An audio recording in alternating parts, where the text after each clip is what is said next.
Okay, guys, I gotta be quick about this. We don't have a lot of time. We are about to start our big look back at 2019. The year is officially over with, so it's time to look back at everything that came out this year. We're gonna do a ton of countdowns and other videos in a big retrospective. We're going to count down the best characters of the year, the best moments of the year, and of course, the best games of the year. But every single year, there's so many great games that come out that I don't get a chance to talk about.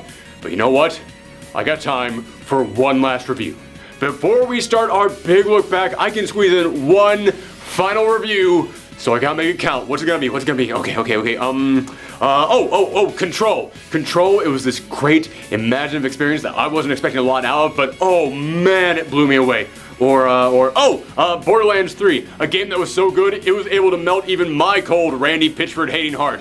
The Outer Worlds, a game that was able to finally show me what all you Fallout fans have been talking about this entire time. The Outer Wilds, a game that is apparently not the Outer Worlds, but something that's actually different from that, but is also still very good. Or, oh man, speaking of indie games, there's so many great indie games out there this year, like Indivisible, Blasphemous. Oh man, can you believe that like Ukulele was able to make a comeback this year after that last performance? Oh my god, there's so many things to choose from that Where'd all the video games go? What happened to the video games? What happened to the anything? It's like I've just been transported to a cold, black, unfeeling void where there's no video games, just an insatiable need for money, just a greed that can never be filled. It's almost like Contra Rogue Core is a video game made by a company that decided 4 years ago that they didn't want to make video games anymore. And honestly, there is nothing I could say in this review to sum this game up better than that, but because you can't make a 20-second long video game review on YouTube, I'll keep going. Now, I'll start by letting you know I didn't just play this game, I played it twice. Once on the PC, and once on the PlayStation. Why is that? Why would I subject myself to this game more times than I actually had to? Because I originally purchased this as part of a Steam sale just to check it out, only to discover that this game right here that looks like it was dug out of a decade-old time capsule, could barely run on my computer. In order to make this thing work, I had to put the graphics setting on low, then shrink the ratio down to 720p. And you might say, oh, well, you just have a bad computer. I'll admit, I'm not the most technologically savvy individual when it comes to knowing how to set all the specs exactly right on my computer to get my games to run at the highest quality possible. I am kind of ignorant. But what I do know is that earlier this year, I got a brand new computer that they promised to be strong enough to handle any game, and in that time, I have played Disco Elysium, Blair Witch, and Gears 5 on this same PC, all in full screen 4K resolution with no problems at all. And yet, this game barely managed to function at a third of that size, because if I put it at anything higher, it looked like this.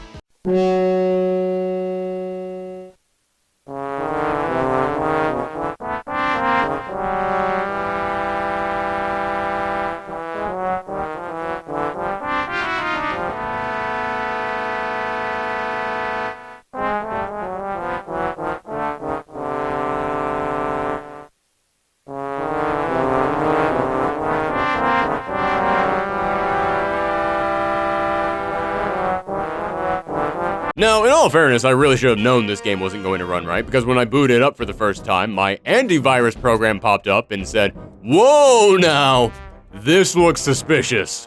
Are you sure you want to run this? Something that has literally never happened for any game I have ever started up." Oh, avast. You sure did try to warn me.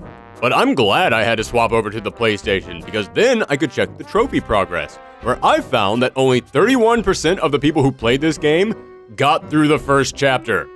That's right, this game is so bad that 69% of the people who bought this game got through the tutorial, started the first official chapter, and then said, yeah, I'm out.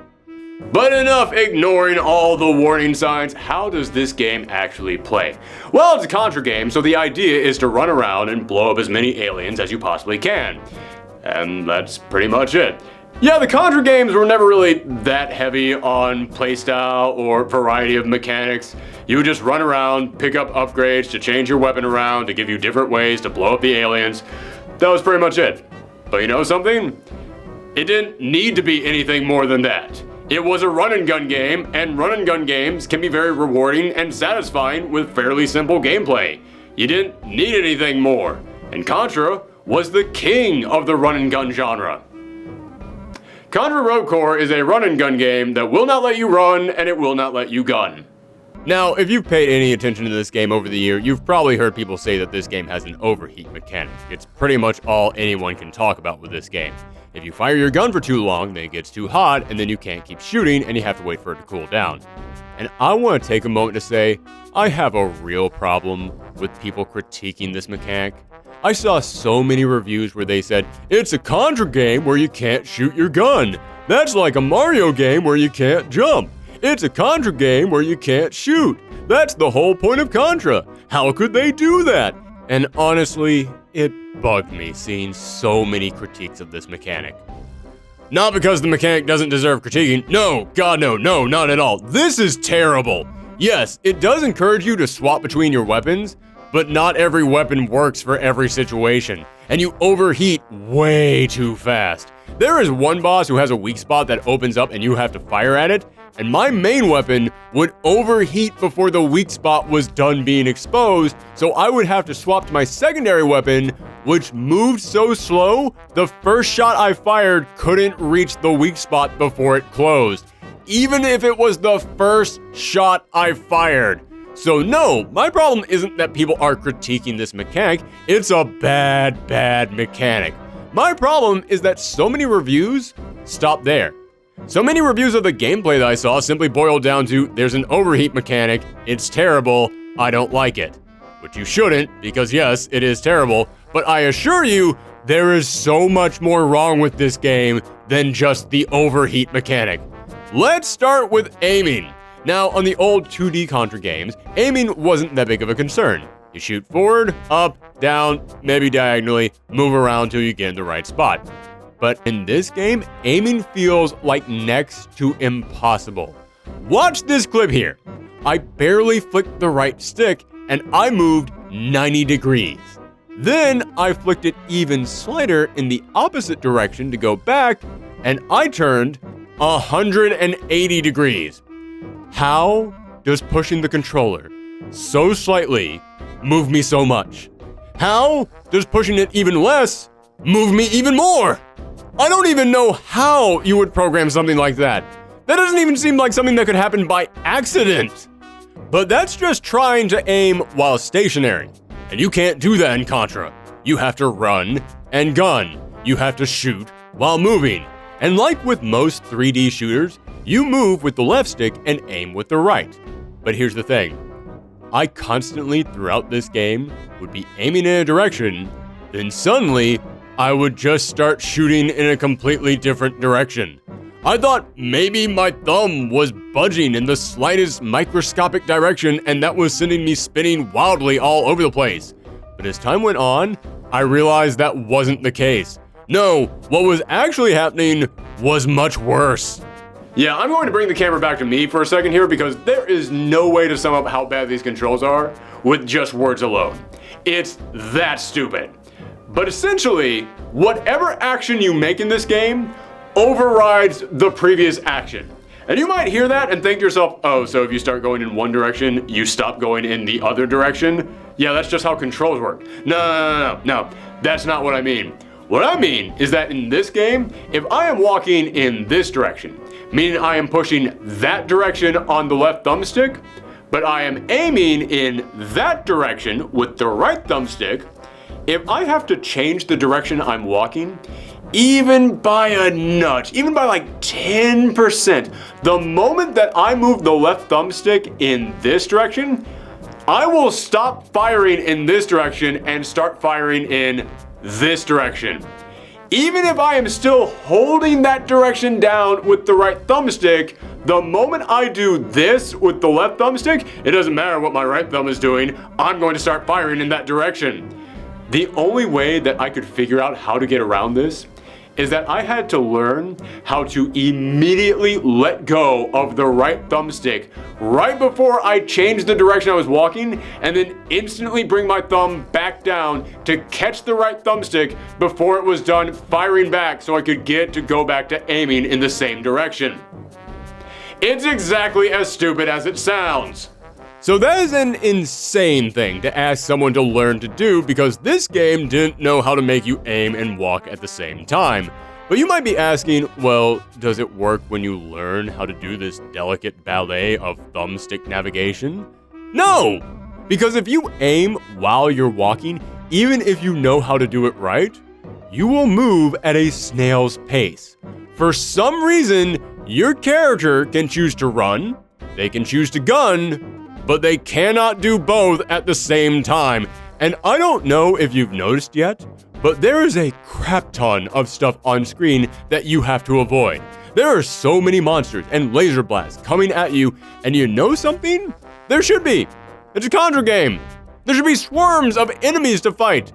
But in Rogue Core, you have to fight them without being able to run while you aim. And even when you aim, the slightest shift in wind can send you facing the complete opposite direction. So you can't fire for more than a few seconds without having to stop. And even when you can fire, you can't run and gun.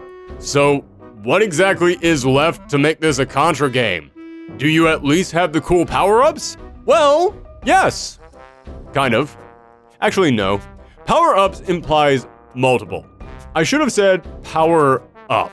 Each level will have one power-up for you to find on that you can only get by catching this golden snitch of an enemy, and if it gives you that power-up, it's only going to last for a couple shots, making it really kind of useless. When all is said and done, you can only take out a couple enemies with each of these big power-ups, making it not worth the effort that it takes to chase this monster down.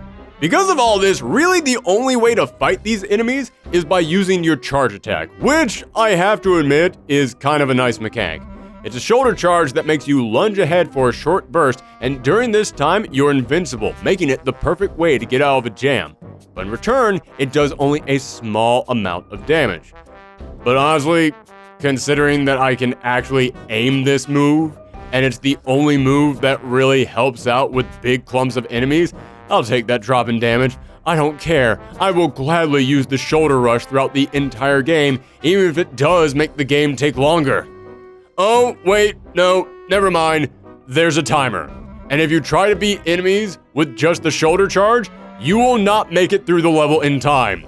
This game gives you only one move that actually works as intended, and the rest of the game is designed so that you will lose if you use it. Speaking of the timer, why the hell does it keep dropping even when I pause the game?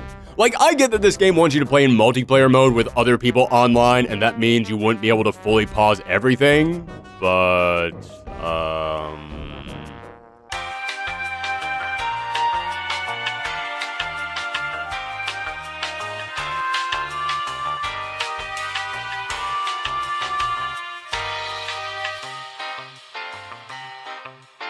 yeah, there's a problem with playing in multiplayer mode. It really only works if there are, multiple players. If there are other people online to play. And suffice to say, no, there aren't. I honestly think that there was nobody else online to play this game the weekend after it came out. Plus, there is a single player option. So why give me the same rules about the world constantly moving even when you pause the game when you're in single player mode, when it wouldn't affect any of the multiplayers? How hard is it to program a pause mode into the pause button? Now, the charge move I mentioned earlier does serve another function. With special enemies, you can stun them with a charge, allowing you to come in from behind them and do a special move.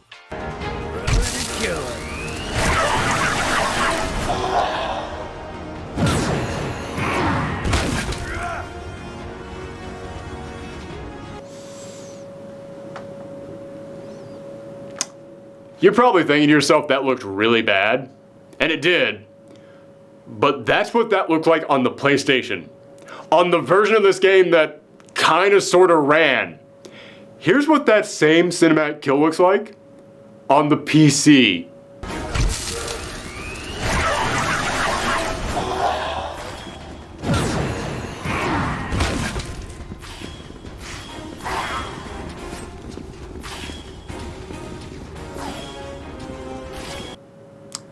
Yeah, I'm not gonna get a better segue than that. It's time to talk about this game's presentation. This game doesn't just look like a game that's over 10 years old, it looks like a bad game that's over 10 years old. So many of the villains are just bland, gooey skeletons. Even the special enemies are just bland, gooey, golden skeletons. And when you do get a new enemy, oftentimes it's just a boss from earlier in the game, and I mean like 2 levels earlier in the game. There isn't any kind of satisfaction of knowing, oh, that big boss is now a common enemy. That means I've grown so much as a player and I can now take them on as if they were nothing. No, it's just, oh crap, we ran out of designs. Start copying and pasting. The level designs are pathetic, with sections that really look like they should be open for exploration or secret rooms and paths to power-ups, but they're just not. If a wall looks cheap, it's not because it's supposed to stand out as a breakable wall that you're supposed to go over to and find a secret behind. It looks cheap because it's cheap. Even when it gives you a hint that there might be something around, like the level was built to lead up to something, it wasn't. I found one section with an inclined platform, went across it, jumped to another inclined platform, only to find a car randomly shoved into the wall that I could jump onto, and I thought, oh, I know how this works. Yeah, I've played a video game before. You look at that car and you think it's nothing, but actually, it's a secret platform, and you can jump onto that secret platform, and that will allow you to reach... Oh, nothing. There is nothing here. Was there supposed to be something here and you forgot to put it in? Did you get halfway through building this path and then you forgot to finish it? How do you do the start of what in any other video game would be a secret path to explore or a path to a power-up, and then you just give me nothing? It's the question you will ask all throughout this game. Was this laziness? Incompetence? Or just Konami crunching these developers into pancakes? And it had to be one of those because there are things about the design of this game that really feels like nobody even tested it out. Like it was an idea that was good on paper, but it doesn't work at all in execution. For example, sometimes when you blast the random goo skeletons, they'll fly at the screen and smash into it. And hey, that sounds like a really fun idea. That sounds like the blast of crazy wacky action that this game needs. And I love when the old Teenage Mutant Ninja Turtle arcade games did this with the foot soldiers. But those old Teenage Mutant Ninja Turtle arcade games didn't have 30 enemies on screen at once firing weapons at you with each hit taking a third of your life off. In other words, this is not the best game to suddenly have big skeleton men covering up 80% of your screen. Also, when it comes to the music, I'm not going to pretend like Contra had the best old school soundtrack, but it was pretty darn catchy. And this game gives you a new uplifting "the heroes are coming to save the day" style score, and it is... okay. It gets the job done. If they used it once, in the right situation. But instead, you're going to hear it over and over again on every single level. And it will always sound like it's the song that should be playing when you're running off to make a big heroic rescue, but instead, it just plays when you're fighting the exact same goo skeletons over and over.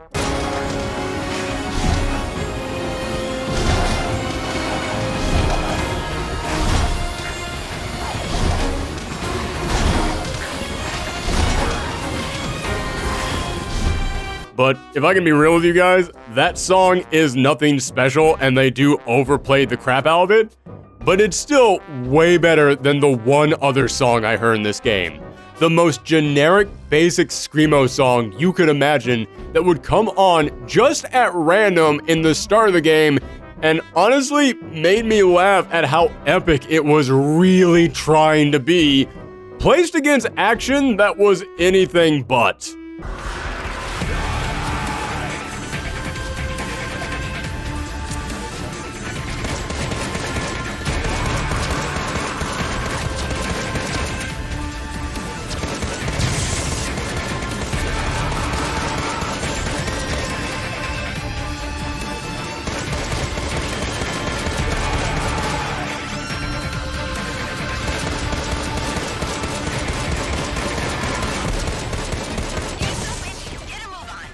But possibly the coup de grace of the presentation comes from the comic book style cutscenes that explain the story. Now, I know it looks like it's easy to critique these cutscenes, and it is because, let's be real, they're trying way too hard to be cool. And not even cool for this decade, but cool for stuff in the 90s that we all got over 20 years ago. But I do have to admit, they did get people to draw a decent chunk of these cutscenes, at least more than I was expecting them to. I thought every single one of these cutscenes was going to be like 5 panels, but they do actually go on for a little while, so there was more work put into these than I was expecting. That's about the nicest thing that I can say. However, you want to know what's crazy about these cutscenes? You unlock these story-related cutscenes by playing through the campaign, as you would assume. You get through each chapter, and another chunk of the story plays out.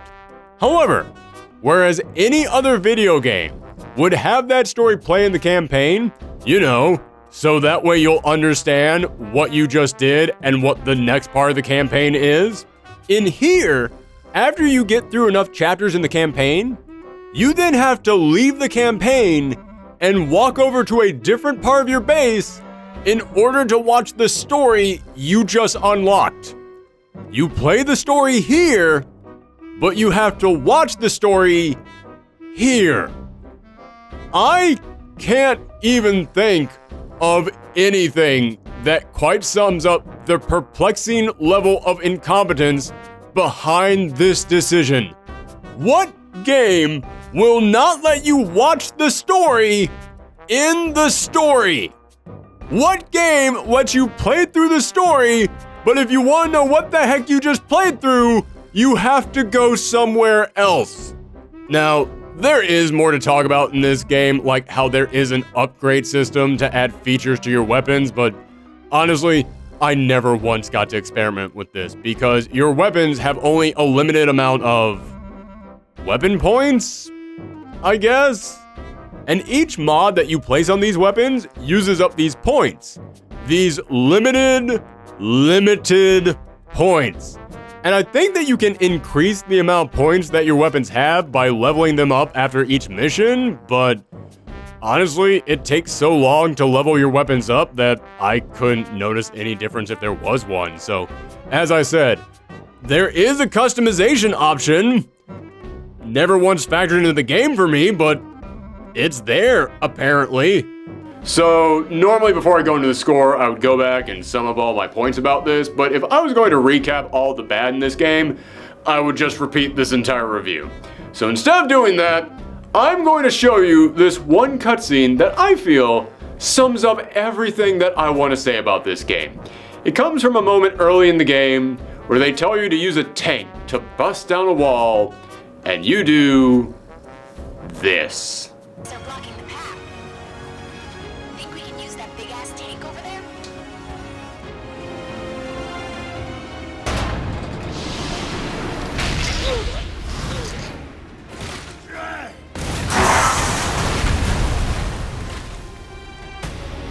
Okay, this scene sums up everything about this game.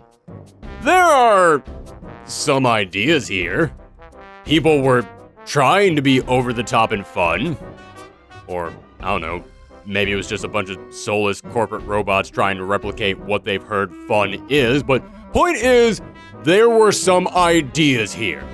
Big cinematic kills, over-the-top action scenes, these are the things that are indeed enjoyable in other games. But everything here is so cheap. The presentation is so lifeless. The gameplay is mind-bogglingly flawed on every level. Also, did I mention that your weapons overheat? Seriously, it's a Contra game where your weapons overheat. It's a Contra game where you can't fire your weapons. That's like a Mario game where you can't jump. And the weapons are trash. They're terrible. They're garbage. Your guns are garbage. And they catch on fire. They literally sold you a garbage fire. So, with all that being said, the best I can give this game is a 2.5 out of 10. I can't go down to a full 2 out of 10 because they did at least have the decency to not charge you a full $60 for this game. Although for some odd reason there is a season pass, but that still makes this my worst game of 2019. And if I have to leave you with any other thoughts on this game, it would be that Konami still holds on to some of the greatest game franchises of all times. They will not let those rights slip through their fingers. And when they said that they didn't want to make any more games, we were all heartbroken. But after seeing this, after seeing what their idea of a video game is involving their beloved franchises, yeah man, if this is what you're going to do, then just go back to pachinko and slot machines. It ain't worth it. There you have it, folks, our review of Contra Rogue Core, my vote for worst video game of the year. But if you want to see some positive 2019 reflections, then stick with us all January long, because January is always our month for looking back at the previous year, in which we count down our favorite games, favorite characters, favorite moments. It's just a big month about celebrating everything that we love from the previous year. If you want to see that, then hit that subscribe button, ring that bell, and give us a thumbs up and share this video around the web. Believe it or not, that actually does help out this channel, and it does let YouTube know that people enjoy these videos and want to see more of them, which is a thing that apparently you have to let YouTube know. So thanks everyone, and Happy New Year.